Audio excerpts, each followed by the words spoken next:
Greetings! My name is Roberto Valdez, Master of the Science of Geography and Instructor of History at Northern New Mexico College in Española, New Mexico. I'm here to talk to you about understanding cultural adaptation, or what makes a group of people indigenous to a geographic area.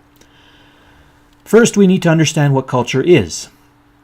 It's a body of customary beliefs, material traits, and social forms that together make a distinct tradition of a group of people. It is also shared understandings we have with others, which guide behavior and values and condition a group's perception of the world.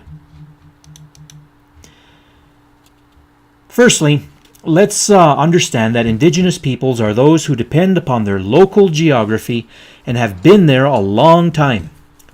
We won't use the political designation applied by governments such as the U.S. government, who recognize American Indian tribes and tribal governments, but rather a cultural view that not only overlaps the concept of a federally recognized Indian tribe, but can embrace other people in other settings as well.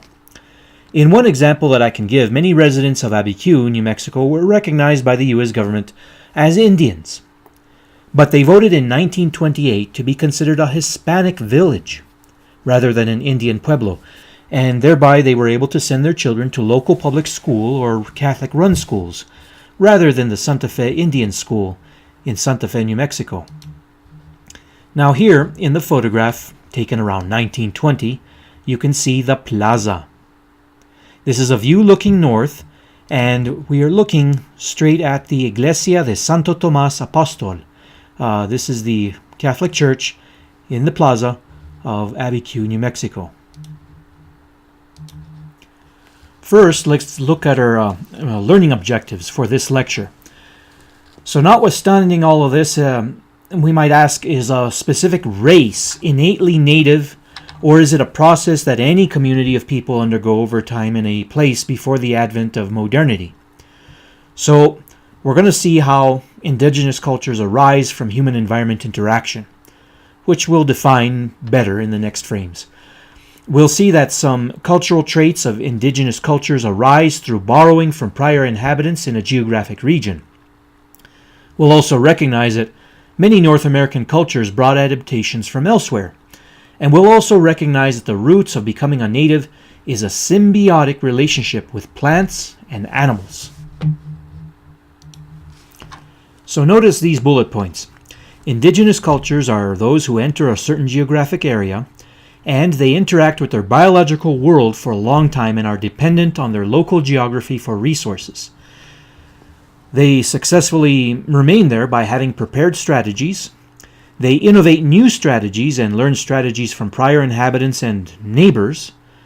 Their elders, they accumulate knowledge and they pass it down to the next generation concerning life ways that work and how to live successfully in that area. They are not overwhelmed by their environments. They learn how not to overexploit their environments, and they maintain a relationship with domestic plants and animals for food, work, travel, or protection, such as dogs. Now, I want to present to you a geographic concept called human-environment interaction. It's one of several that are addressed by geographers when they try to understand and analyze the relationship between human societies and their natural environments that they occupy or modify. Let's first recognize that humans are integrated into Earth's physical characteristics. We're not separate from nature. Humans have been players since ancient times while procuring resources and modifying the Earth's characteristics. An entire subdivision of the science of geography studies how modern society creates spaces such as national forests or national parks that are used to relegate nature to the role of a recreational commodity.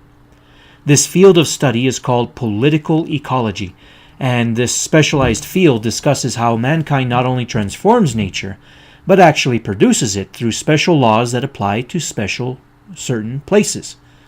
In this, we see the separation of humans from nature through or because of government policy.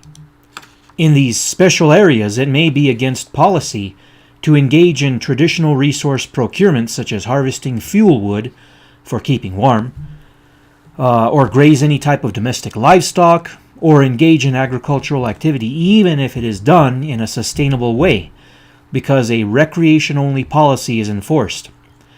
Resource exploitation, modification of the environment, and environmental pollution are also among the topics that we discuss when we discuss human-environment interaction. Among the most important topics in human-environment interaction is where human societies get their food from. This includes the hunter-gatherer lifestyle, where food procurement is by hunting and gathering fruits or roots, the agro-pastoralist lifestyle devoted to domestic crops and domestic animals, or the industrialized food production of the modern era. It's also a discussion about natural hazards such as droughts and floods or volcanic eruptions, as well as man-made disasters and human-caused environmental degradation. Now, first, we need to understand how people adapt culturally to their environments and to take on the characteristics of a native people. I have selected for you 3 scholarly works that promote approaches or concepts that can help us grasp how this process may occur. One is by Gary Paul Nabhan, who presents the concept of cultures of habitat. The second is promoted by the Mexican anthropologist Miguel León Portilla, who promotes a concept in his book Endangered Cultures. It's a process called ecosis. The third concept is presented by Terry Jordan and is a way to understand how some people who migrate into a geographic area possess cultural attributes that give them an advantage. It's called pre-adaptation. Now, Gary Paul Nabhan in his book Cultures of Habitat presented in 1997 that a particular set of people who interact with their terrain and its wildlife for a long time practice lifeways that are refined from the experience of elders, or acquire experience from neighbors that result ultimately in diverse natural habitats. So what does this mean? I'll show you. It is that although Gary Paul Nabhan isn't the originator of the general concept, he coined the specific name that we're presenting here. And he says that cultures of habitat suggest a place worth dwelling in, one with abiding qualities. This would even include what we think of as harsh environments that indigenous people have gotten so used to we would stand in amazement and say, "Oh, I could never get used to living there. It's too hot, or it's too cold, or rough, or dry, or wet, or whatever." Now, culture implies how traditional people learn from their elders and neighbors about how to live in a place that is more refined or better adapted than our genes in our bodies alone can offer. Together, this better embraces the concept that Nabhan is trying to explain, and that's how people find a home in a geographic area and make a way of living as they adapt to local conditions. So, let's take this example. This is straight from his book. Gary Nabhan, he's a conservation biologist, and he came upon certain maps, not necessarily the one that I'm presenting here, but perhaps one similar. They seem to indicate a correlation between places with a high rate of endangered plants and animals and places with a large inflow and outflow of human population. In other words, certain geographic areas that tend to show a higher rate of endangered species are in regions that are urbanizing, with people that are there for a few years and then they move on to another job somewhere else.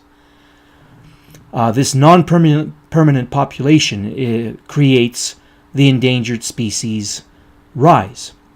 This is in contrast to places with a population in situ for generations, with traditions where they interact with the land and its biodiversity, and who also exhibit a more sustainable way of life.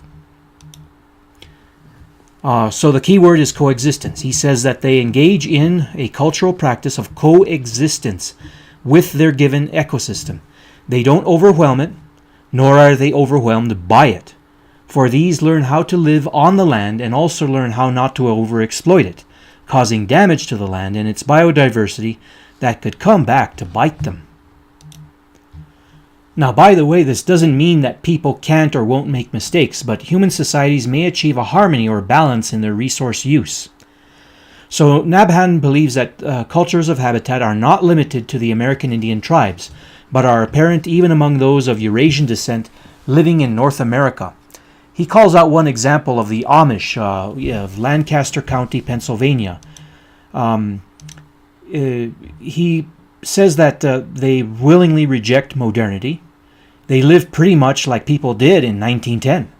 They use horsepower with machinery to make their agricultural endeavor easier, but they reject certain machines such as automobiles, the personal or household telephone, and some communities even reject the use of bicycles. Only walking, foot scooters, and horse buggies are allowed.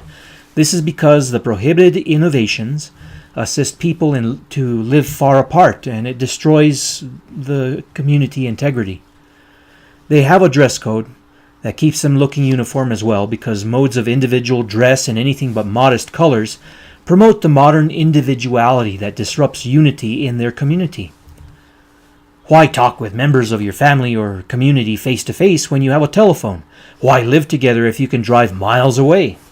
They send their children to school to learn reading, writing, and arithmetic, and have them proceed no further than the 8th grade because they believe that more education is designed to lure children into professions, lifestyles, and thinking away from their community and their families and their local industries. The Amish originated from Northwest Europe, and they speak a language called Pennsylvania Dutch, and also have colonies not just in Pennsylvania, but in Ohio, Kansas, and even in Colorado. He calls this culture a culture of habitat because they have a relationship and a dependence on their geography by farming. In this, we see similarities to native people who emphasize community over individuality. They find modernity a threat to their families and their community. And they jealously emphasize conformity to tradition through their language and through their culture. Nabhan even finds himself asking the question whether the urbanized American Indian is a culture of habitat any longer because they have forsaken their traditional lifestyle through one circumstance or another. Miguel Leon Portilla, in his 1990 published work called Endangered Cultures, presents the concept of ecosis, a word he selected from the Greek that means to make a home, and it applied to how indigenous groups make a home in a geographic area. He said that any population that is in an area for a long time and draws its sustenance locally gains much knowledge about their geographic proximity. He says that migration, culturation, and transformation of the cultures that were brought about because these cultures satisfied most of their consumptive needs with local resources, and they developed what he called an ecosis, or to become what is considered an indigenous type of culture. So let's look at the story of a man named Xolotl. Xolotl. Leon Portilla illustrates this concept of ecosis and explains that acculturation and transformation is using the legend of the Aztecs, or Mexica as they called themselves, concerning their ancestor named Xolotl. He was a Chichimeca hunter who dressed in clothing made of plant fibers. In the illustration that you see at lower left, Xolotl observes from a height a family near a place called in the Nahuatl language Chapultepec, or Grasshopper Hill. That's this right in here. See the symbol with the grasshopper?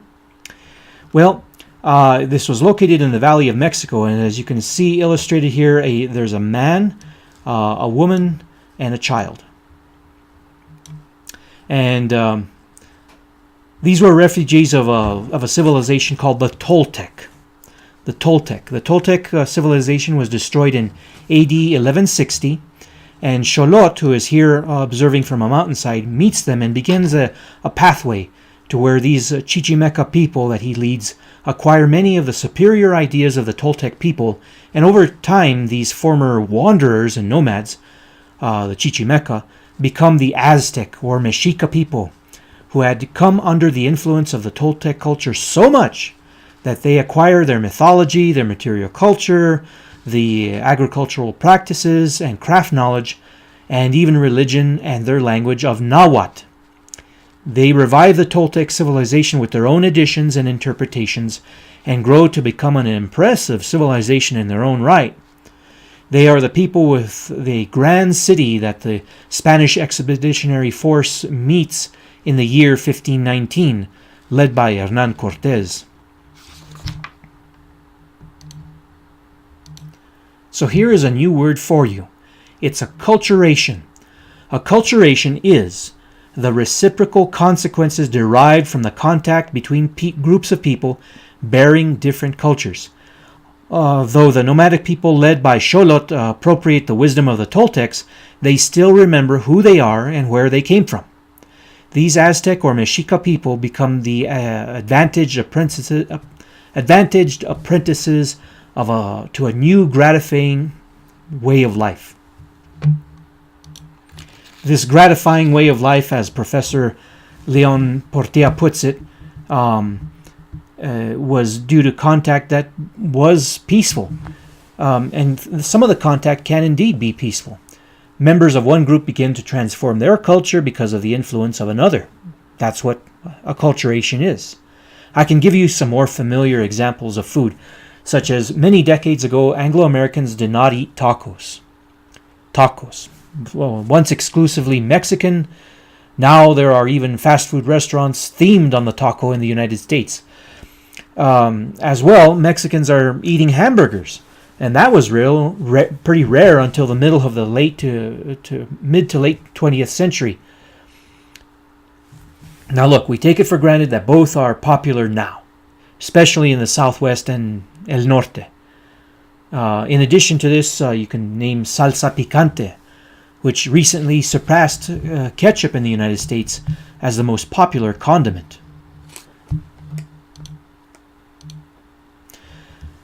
Let's now become familiar with another concept called cultural adaptation, and it's mentioned by Terry Jordan. He points out that scholars have recognized that culture is an adaptive system, a non-genetic method to overcome environmental challenges. He discusses in his literature review that European cultures transplanted to colonial settings become adaptive strategies that are tested in the new lands. Basically, when the adaptive capabilities of the human body are not enough, the human mind invents the necessary physical items, from clothing to tools, to survive, resorting even to domesticating plants and animals to advance themselves. As we will see, the ways of the Spanish were tested in New Mexico, and some of the strategies worked while others didn't. One adaptive strategy that worked on the frontier was how Spanish colonial soldiers or cattle and sheep herders guarded their horse and themselves, their legs especially, as riders in a landscape full of chaparral and cactus, with this sort of armor made from the hide of goats called armas de pelo. Armas de pelo. In the photograph herein shown, you can see this large rectangular shield of goat hide that mostly covers the cantle and the horn of the saddle.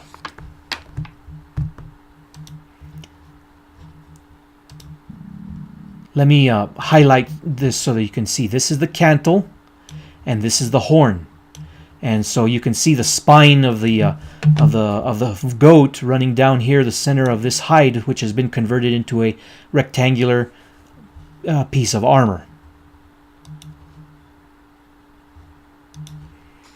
Now let us look at adaptive strategies, according to Terry Jordan. One adaptive strategy that worked on the frontier was how Spanish colonial soldiers and sheep herders guarded their horse and themselves from this rough country. But also they acquired a lot of knowledge from the Indians about a medicinal plant called ocha, and that's depicted here on the photograph at right, which shows, among other things, that the root looks like a bear. Let me highlight that for you so that you can get a better look at that. That's right in here. It's kind of furry and dark looking. It looks like the feet or legs of a brown bear. So Terry Jordan discusses that cultural adaptive strategies give the people who acquire them an advantage.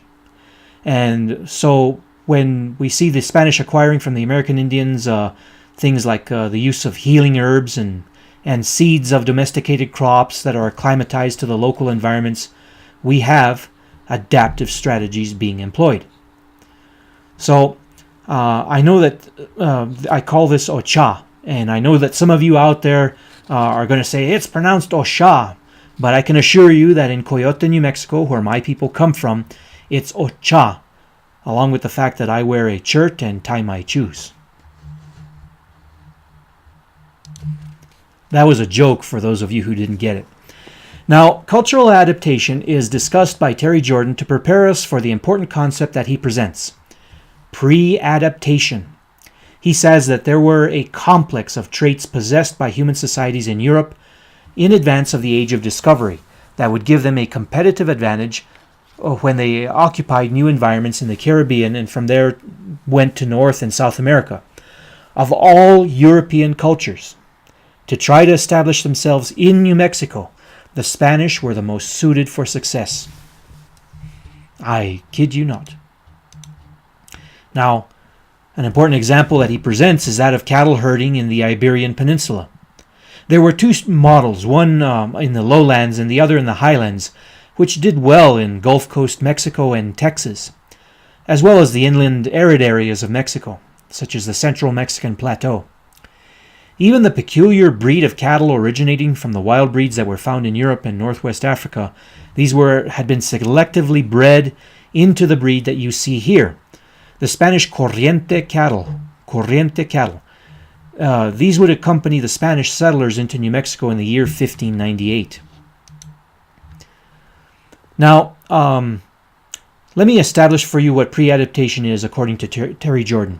It involves newcomers having an edge in a new land. They bring new ideas, inventions, or strategies that can be adapted to the conditions of the new land. In particular, here we have sheep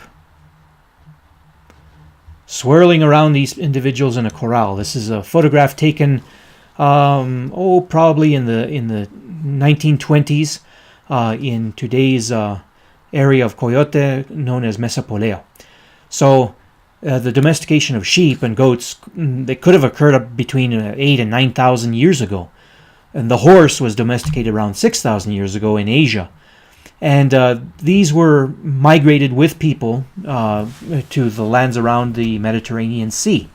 So from Northwest Africa and Spain, this pastoralist culture was imported into the New World, to what is today's Mexico, but what was then at that time called New Spain, to that particular part of New Spain, or Mexico, called Durango and Zacatecas.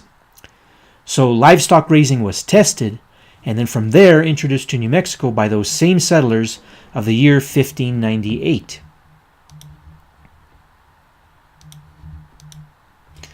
Now, let's have a look at some a principle called reciprocal diffusion and frontier innovation.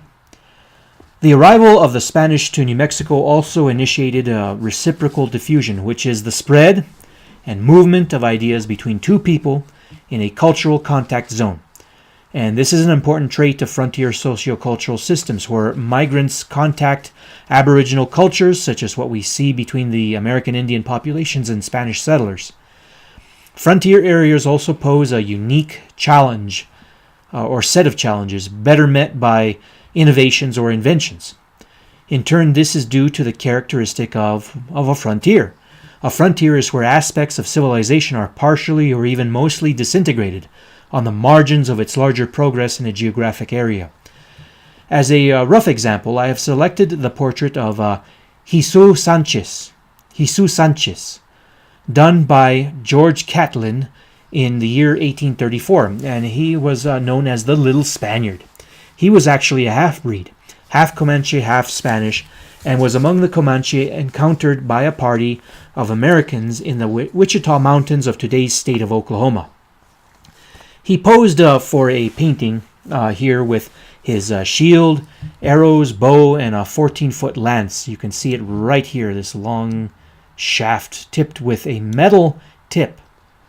Now, because he was a half-breed and an offspring of a Mexican captive, he was thrown out in front of the main party of Comanche whenever they were at war and they would go into battle. And as a consequence, he became very useful for his bravery because the Comanche considered him expendable.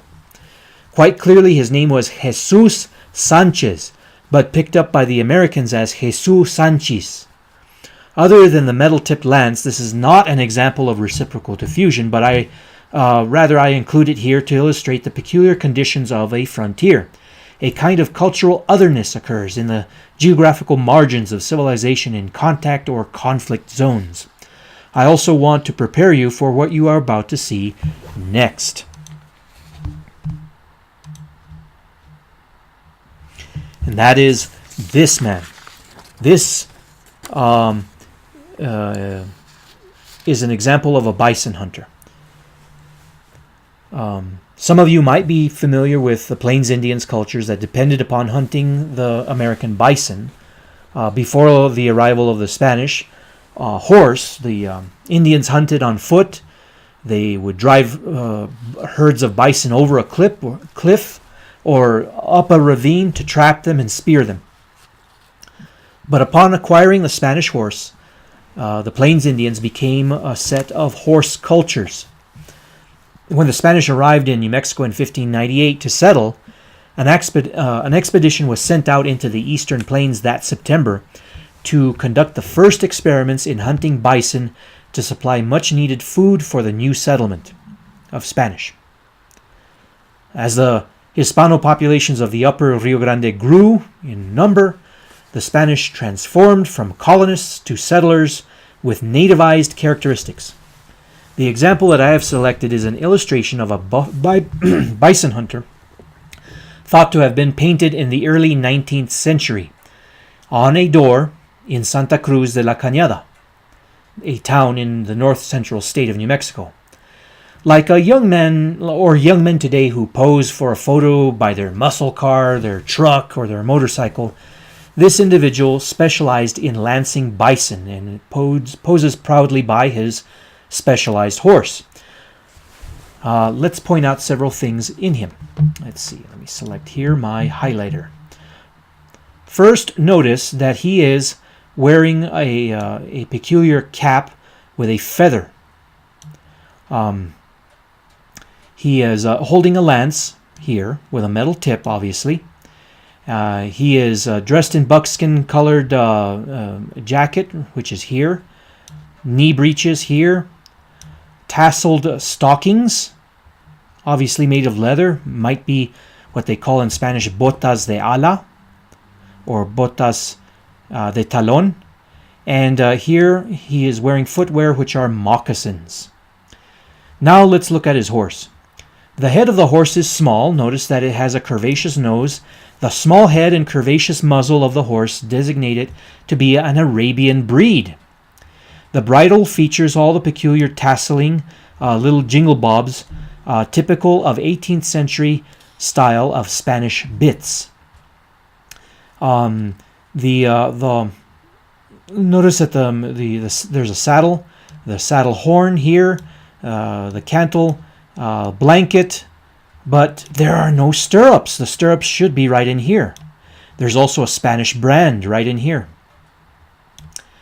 Now, it is important to know that in these days the horse was steered by gentle pressure from the knees of the rider.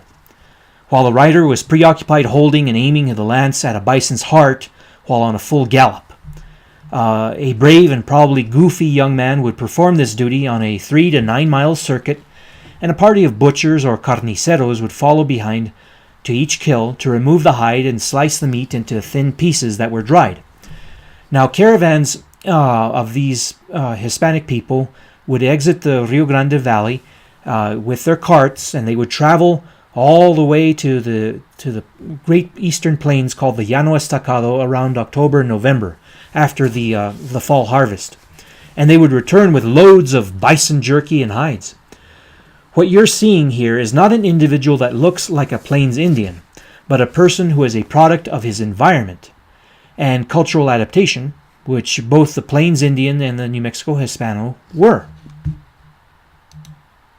You have to realize both cultures arrived at the same solutions to the same problems and obviously shared ideas with each other, called reciprocal diffusion and frontier innovation. Now, mind you, this portrait painting painted on a doorway found in Santa Cruz de la Cañada is currently stored in the Museum of International Folk Art in Santa Fe, New Mexico. And the bison are huge beasts, weighing hundreds and hundreds and hundreds of pounds. They're almost the size of a Volkswagen Beetle. Quite dangerous. It required skill from these goofy young men to kill them on a full gallop. And as you can see here, they are quite furry on the front and quite bald-like on the rear of their bodies. This is a motion photograph or set of photographs taken in the late 19th century, put together for animation purposes. Now let's move on to another concept called relocation diffusion. This is the spread of ideas, culture, or language through the movement of people from one place to another. Now, Terry Jordan refers to scholars that have presented that European cultures or cultural heritages that were transferred to North America acquired an archaic fossilized character. In other words, European cultures stayed old-timey in the new land and or evolved in a localized direction. So let me give you some examples. The Spanish language experienced some relocation diffusion when it was brought to the Caribbean islands after their discovery by Christopher Columbus in 1492. The language was then introduced to the Mexican mainland by the Spanish Expeditionary Force under Hernán Cortés beginning with the year 1519. Spanish was then introduced to New Mexico in 1598 with the first Spanish settlers. By this time, the Spanish language arriving in New Mexico had undergone a few changes. It featured some peculiar variations of Spanish spoken at various rural places or seaports on the Iberian Peninsula. It picked up a few terms in the Caribbean from the Taino Indians, the Taino, who inhabited places like the island of Hispaniola and Cuba. It was afterwards heavily influenced by the language of the Central Mexican Indian nations, notably the language called, that I mentioned earlier, Nahuatl. So I'm going to give you some examples of 16th and 17th century Spanish mannerisms, mode, and variations that have persisted in New Mexico long after going out of style in other parts of Latin America and in Spain itself. Widespread education, you have to realize, has worked towards standardizing Spanish in many nations, and it's reduced the variation in the language that once existed. So let's go with our first example here, amarrar, to tie shoelaces. This is a derivation or different than the way you say to tie shoelaces in Spain, which is atar. Amarrar, its origins are with the sailors, who talked about amarrando, or tying knots of cords or ropes, not of shoelaces. But nevertheless, in New Mexico, we apply it to shoelaces. Then there is alberjón, which is peas, as in the peas that you eat. In other parts of Latin America, especially in Mexico, they call it chicharo. In southern New Mexico, they are also influenced by the Mexican language. Here in northern New Mexico, we say alberjón. And in other parts of Latin America, they'll say arveja or guisante. Notice also the third item, albarcoque. This means apricot, and it is a type of fruit that in Mexican Spanish is known as the chabacano. If you go back to Spain, the dialect of Spanish called Extremeño Andaluz, which is present in the west and south of Spain, they use the word with an I, albaricoque, an extra I which is dropped in the New Mexico dialect. Then there is also truje. Truje means she or he brought. In the standard Spanish, it's trajo. So here we use a peculiar verb, truje, that is not any longer found in the rest of Latin America or in peninsular Spain. On one occasion, when I was interacting with Spanish filmmakers that came to New Mexico to interview us and for us to do a historical reenactment, I told the Spanish individuals that I had brought extra clothing. Truje más ropa, I said. And they started chuckling and laughing, and I later found out that I was speaking to them in a language that was long since dead in their homeland. The next item is hoso. Hoso. And the reason I call this out, in New Mexico's dialect of Spanish, we still retain the aspirated H, which has gone out of style in today's standard Spanish, but is evident in the spelling of many Spanish words with the silent H, such as in this next example, hervir. They pronounce it in the rest of Latin America and in Spain, hervir, hervir, but we say hervir, hervir. Hervir with a J, which is pronounced as a H. In other words, we are aspirating the H, or in other cases such as in oso, we have added a J sound or a H sound to hoso.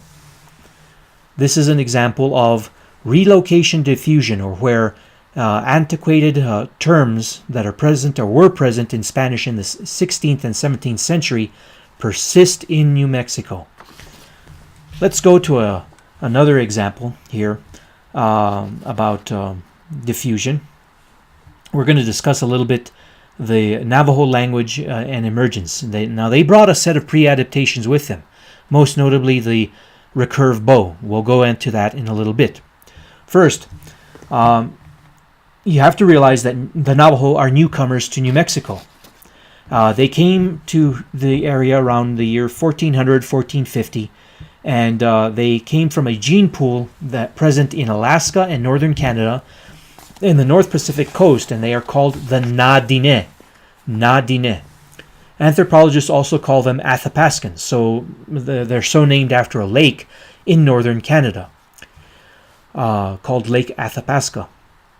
Groups of these people migrated down the Pacific coast, or perhaps the continental interior of today's America's Southwest, or Mexico's El Norte, to present-day New Mexico.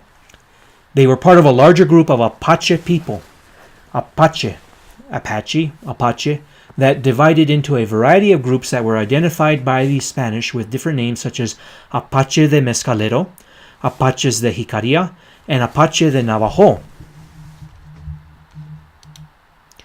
Now, we have on the upper right photograph a depiction of what they call the recurve bow.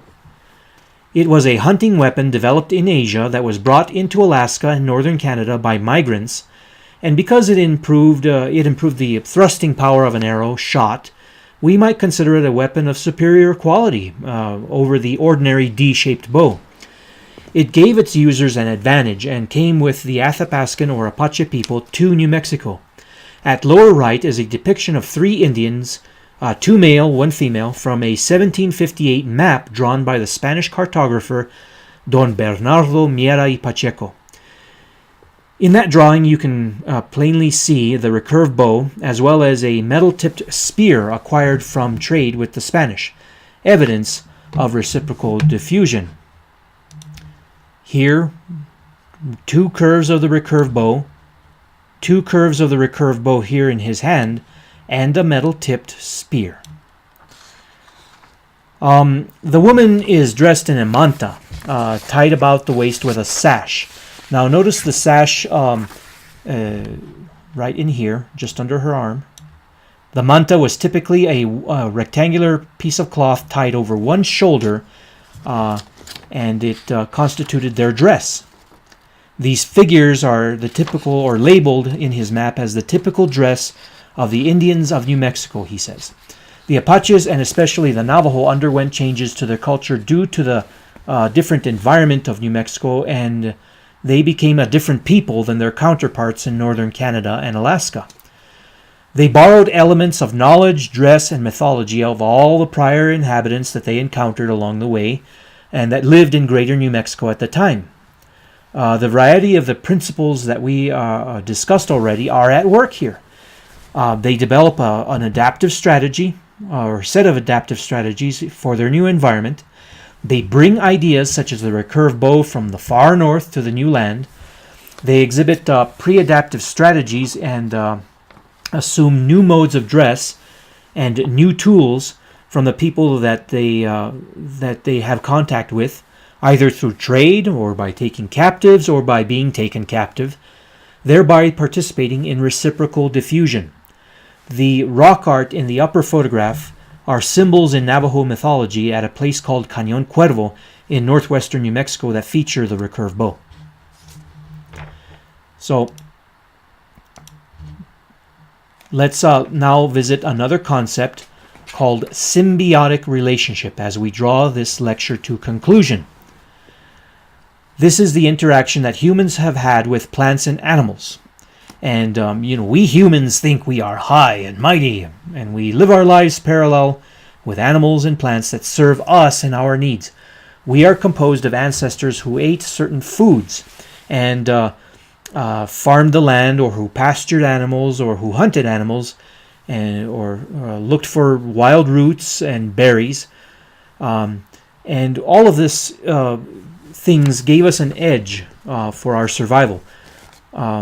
Especially the domestication of plants and animals. But these animals and plants also needed humans to survive. So we have a mutual need for survival. In the illustration on the right, we have a Mexican shepherd drawn by Claudio Linati in the year 1828. It shows a shepherd persuading a goat with a whip to join the rest of a herd, presumably a herd of sheep in this case, instead of goats. The shepherd himself is wearing a peculiar type of sarape, with a hole in the center called a tilma. So he's wearing a tilma. It's known in other parts of Mexico as a jorongo. It is made of wool and it is useful as a cloak, a blanket. You can roll it up and use it as a pillow or use it to carry items. So the shepherd is wearing an article made of wool from the very animals that he is shepherding. In those days, every gentleman and herdsman had a tilma, jorongo or sarape. Goats and sheep were originally domesticated in the Middle East and accompanied people around the Mediterranean Sea. They were useful for meat. Goats were also milked, and their hides had a variety of uses, as we saw earlier with the armas de pelo. Like the goat, the horse was domesticated in some locations, accompanied some human societies wherever they went.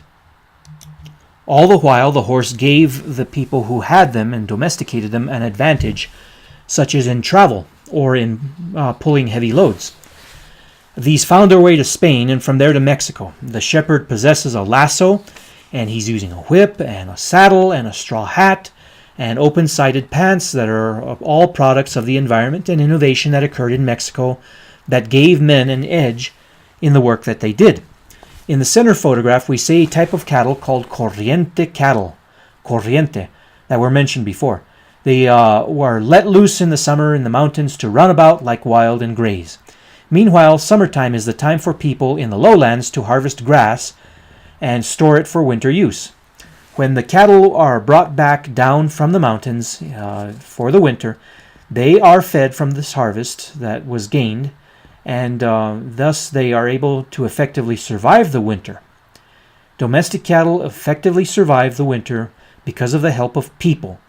And they give of some of their own number, their bodies, for meat or milk, and they assist the humans who have them an advantage, an ability to advance themselves.